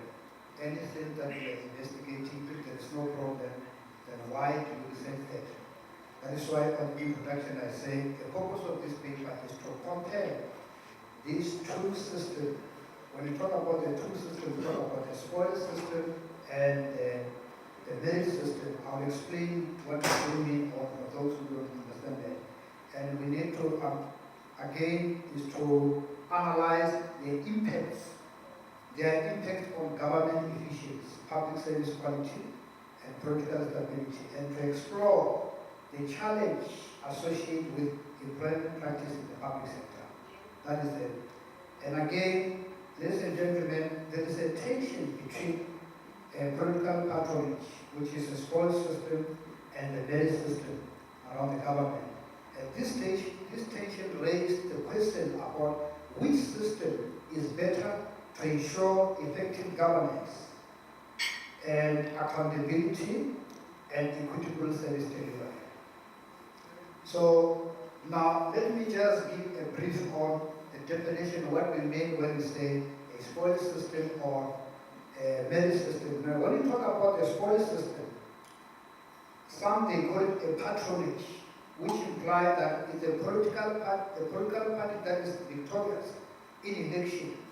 They get the right to freely and accordingly to their own will appoint people within their administration and the public organization, just as it says in the right appoint and the right appoint minister of a particular portfolio. So according to Mel, again, he stated that the spoil system is just an employment practice in which politicians employ officials that are loyal to their political party in power. You remember last before Donald Trump won the election, was promising that the time is going to take over, is going to fire some of the politicians. Why? Because he wants to retain that spoil system, because they look only for people who are loyal to the political party. And this system justification is that the greatest candidates to carry out public policy are devoted workers who comprehend and support the platform of the winning political party. That's how they justify it. And they say if you are a man, they appoint a member of political party. That person will not undermine the policy of the ruling party, since he can relate to the political party's value easily. Now, the merit system, on the other hand, emerged as a result of rising satisfaction with the spoil system, while the merit system's guiding principles are the qualified and capable people be appointed and be promoted, that open petitions are widely supported without ulterior motivation. In other words, in the merit system, people must be appointed based on their qualification, based on their merit, not irrespective of whether they are belong to a certain political party.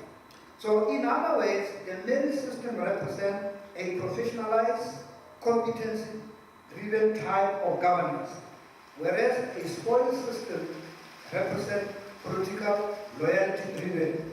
If you are loyal, you will be appointed. Remember in times of Zuma, when he took over President Zuma, he appointed people who were loyal during the time. So that's how this system works.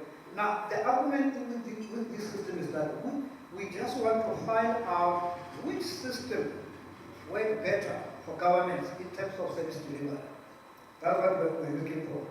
Now, the objective of this paper is to analyze the principles underlying each system and to assess the impact on governance and administration. And we look at when to compare their role in democratic practice and to determine which system is served better in a modern governance. That's what we're looking at the end of the day. Now, this paper is just a qualitative research design, and it uses conceptual and descriptive approach in nature. What we are going to do is a secondary paper. That paper uses a secondary research data. The data that is already available, we just analyze what is already available. That's what is happening. Now, the theoretical framework of these two systems is that the merit system is founded on the principle of meritocracy, which is the rule of law and professional qualification, and in the public interest to guarantee competency and fairness in the public administration, while the spoil system is supported by theory of patronage, party politics rewarding supporters with employment. And the adoption of merit system is driven by efficiency and public trust, and as explained by theory of public choice and institutionalism, which explain how political and social factors create patronage network in a spoiled system. If you look at our Constitution of 1996, according to Section 195, subsection, it laid the groundwork for merit-based public service by mandating high professional ethics and the efficient and economic and effective utilization of resources.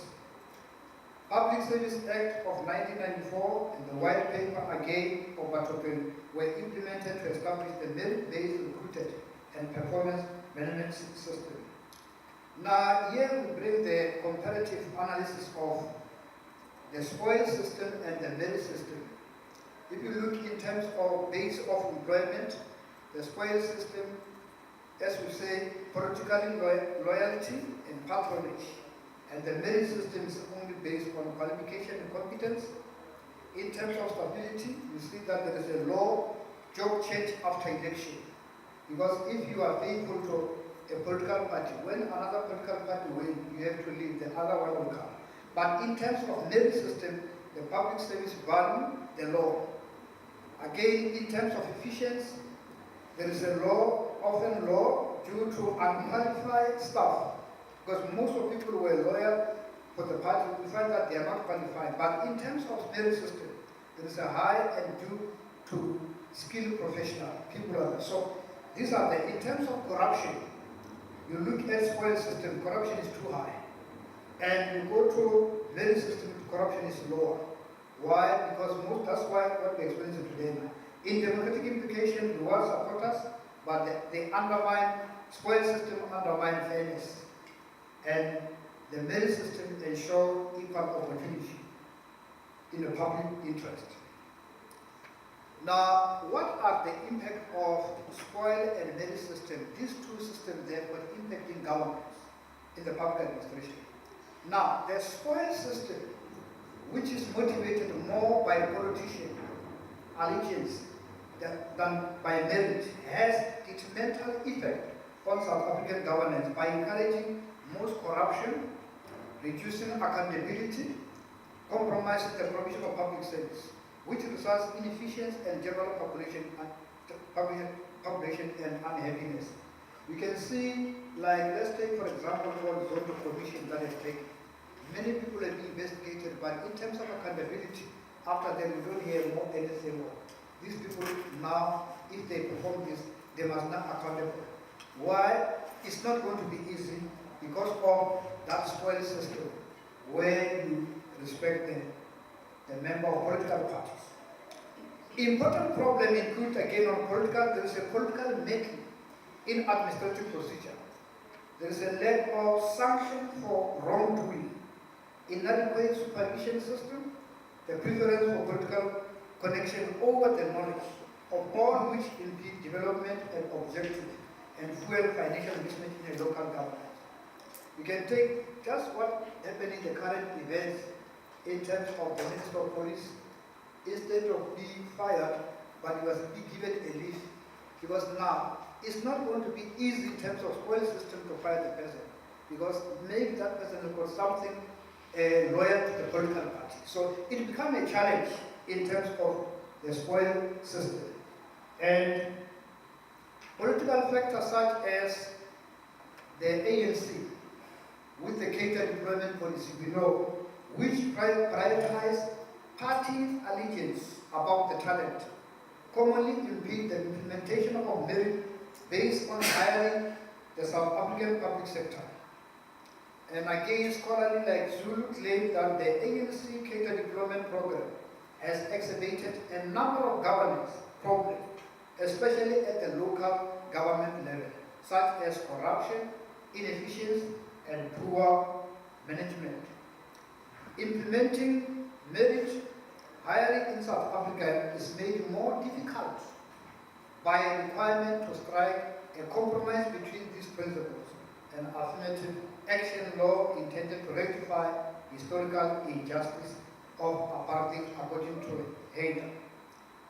Now, with these two systems, where there are certain findings, when we check that system, we find that one of the findings is that if we are using this system like a spoil system, the finding is that there is a policy intent, which merit is the law, but practice is mixed. They know what they do, everything they know that according to the Constitution, public administration must be fair and honest. But when you go to document, everything is fine. But in terms of practice, there is a mix. They don't use the same validation. South African Constitution of Public Service Act, like about the principles on merit, enshrine on merit professional public service and non-racial recruitment. The Public Service Commission, which monitor this, however, implement a gap, and political influence persists. That you can see on public service.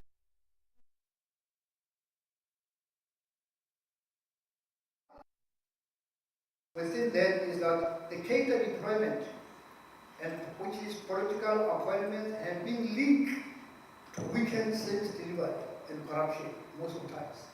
And this is the problem now. Multiple investigations and analysis, including the state capture, Zondo Commission reporting that the academic work identify catered employment and politicized appointments as a major contributor to the poor governance, corruption in a state-owned enterprise, and damaged administrative capacity. We can read David Mali on the newspaper, you discover that the DA took ANC to court because of catered employment. But Zondo Commission has given the report that catered employment is not legal. And those are the standards why they are fighting on that. And again, the findings that scholarly review show a clear tension, representative and transformation versus meritocracy. Yeah, what they mean there is that academic literature frames the issue as trade-off. Catered employment is justified by some of necessary for transformation and represented after the apartheid critics. It shows often priority and loyal over competency, and it undermines institutional capacity. Maybe to jump there to save time, I can see I'm out of time. Context politics, again, which here they talk about policy and politics. Legal political pushback exists. Some political actors defend deployment as a policy tool. Other opposition parties, civil society actors, and some legal analysts are pursuing court and policy route to strip outlaw deployment practice. The debate remains politically charged and unresolved. You can read all the DA's news, you find that. And there is an adopt and strengthen the recommendation as the last portion. What is required in recommended is that maybe we need to adopt and strengthen the merit system instead of promoting the spoil system in the public sector, because it ensures recruitment, promotion are based on competence and qualification and performance rather than political loyalty. That is a recommendation that I prefer. if maybe they can use that. And again, you can introduce hybrid safeguards. While a political leader may appoint a limited number of trust advisors, the bulk of civil services should remain professional, insulated from political interference. And these are some of the recommendations. Maybe I'll just jump some of them to conclude. But we need to enhance oversight mechanisms such as independent public service commission, anti-corruption agency, performance audit to prevent patronage and favoritism. And we need to invest in training and professional development.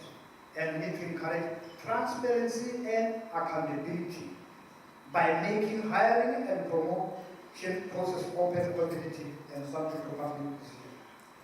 In conclusion, 1 minute. Just ask 1 minute. Okay. The spoil system promotes political loyalty, but they undermine what? Efficiency, professionalism, and public trust. And they often lead to corruption and nepotism, political systems. In contrast, the merit system enhances fairness and competence, accountability, long-term institutional stability, which are important to effective governance and sustainable. Therefore, while the spoil system may serve as a short-term political interest, the merit system is more desirable model for the modern governance that is aim to deliver quality service and strengthen democracy in building public confidence. I think that will come in hand of our presentation. Thank you, sir. Well done, well done, well done. What an interesting piece of work. Any questions, compliments, contributions, complaints? I'm trying to save time. I don't know if you mentioned countries where the merit system is being used by the ruling political parties. I had more of the US where our old man GT is using what we are using here at home. Because if we want to compare, we want to learn from the best practices and import them. Maybe I missed it, but I would really like to know which countries are doing the right thing rather than the ones that are doing the wrong thing. Yes, I know the T8 is doing the what did you say about the T8? Anyway, but I just want to know which countries are in the research. Okay, any other? Don't worry, guys. Let me start.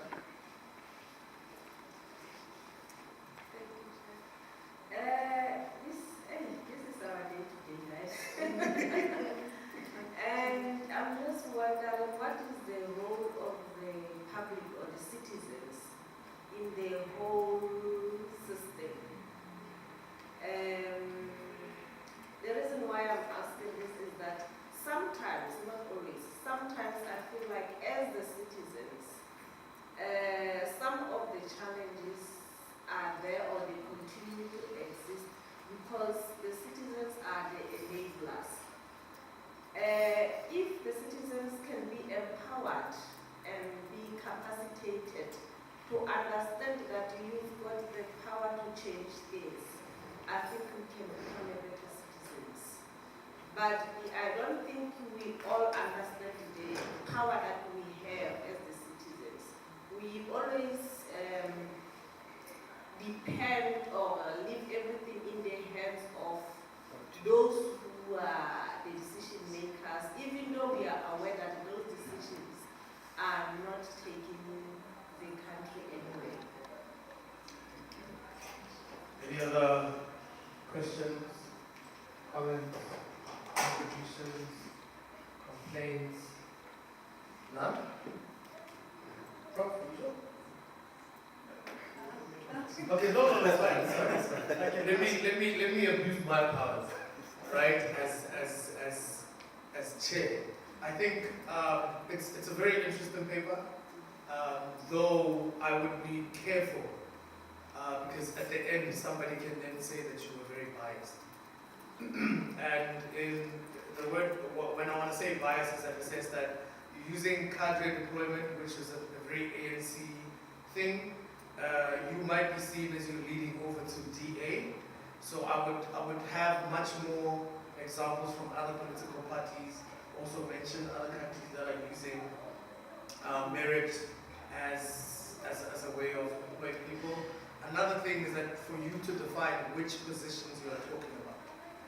Because remember, public administration and political positions are quite different, especially in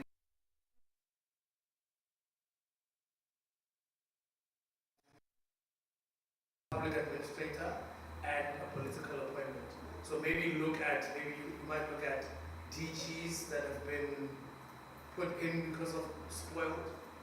And I think also another question that came up, is it possible for merit appointments to be disguised as spoiled? Because we might find that so-and-so is qualified, but if I give him the job, he will then protect me. And then here we're looking at the public protector, the recent one with the president. We're looking at the deputy justice with the president as well, the one who made or who did things, who made things disappear, or you know what I'm saying. So there's a lot of examples that you actually can use, but I would say draw the line between a administrative position and a political one. And I would personally say, don't use the word cadre deployment.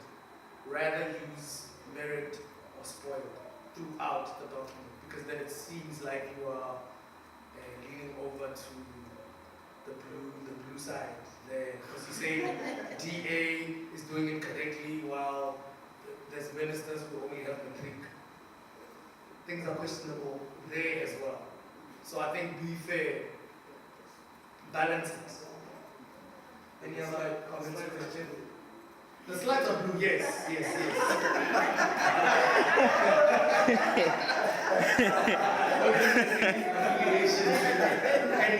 Any political party, but yes. I think you would want to respond? The risk of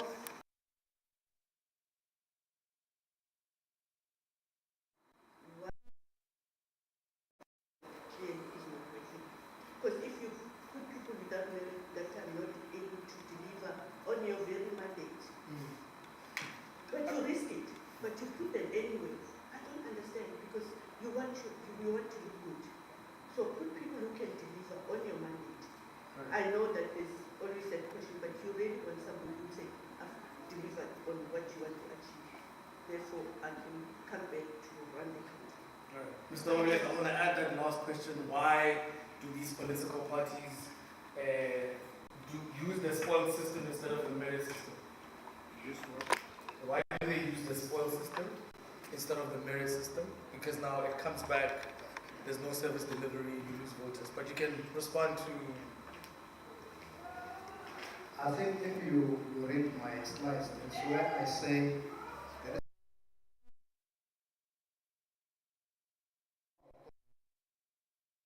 clearly all the documents that are read, they talk about the merit system in government. Even the question promoted that.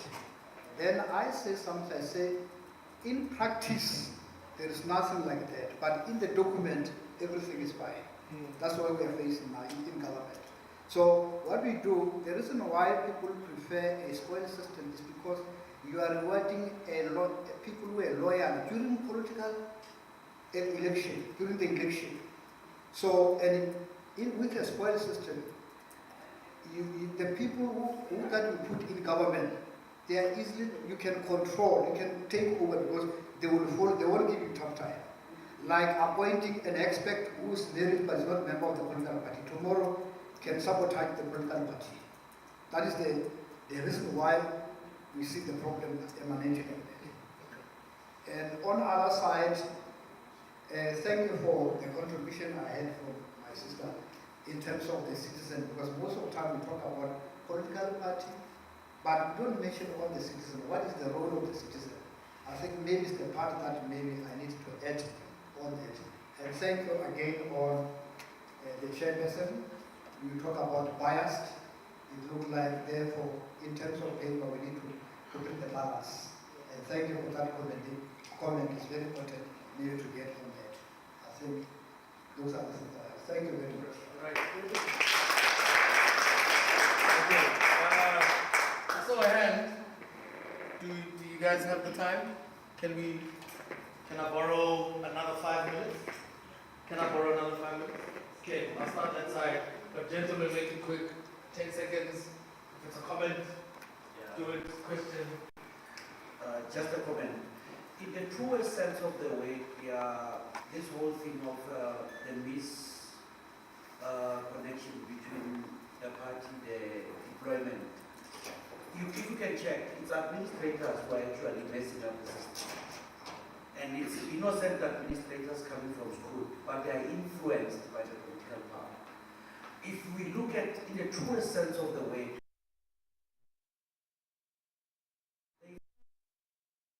from university or whatever, sits there, then they come and say, you are going to do this.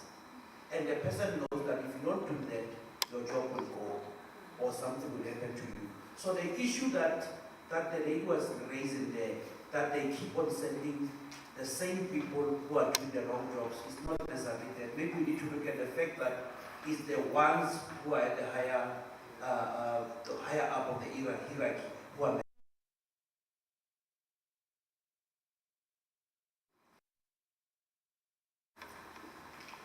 Thank you for the presentation. I just want to make a comment with regards to the two systems, the so-called spoil. The challenge that we have there is how governments are constituted. That's why I think I like what your comment in the beginning where you even spoke of the coming back of Trump, the way he also appoints government. So we have the state and we have government.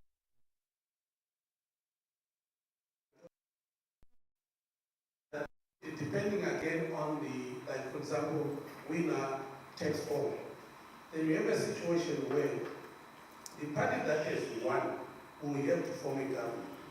And how do we run away from that, given that governments are actually formed on the basis of who has won the election? Thank you. Right. I suppose there's no need to respond. It's just a comment. Just a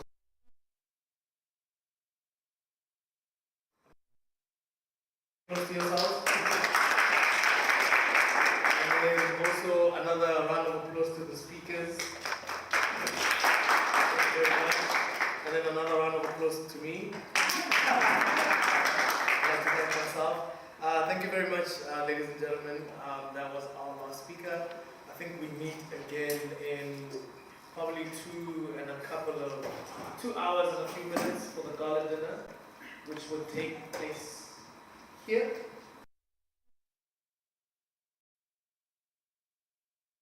See you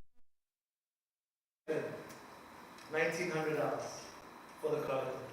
Enjoy the rest of your day, and I'll see you later.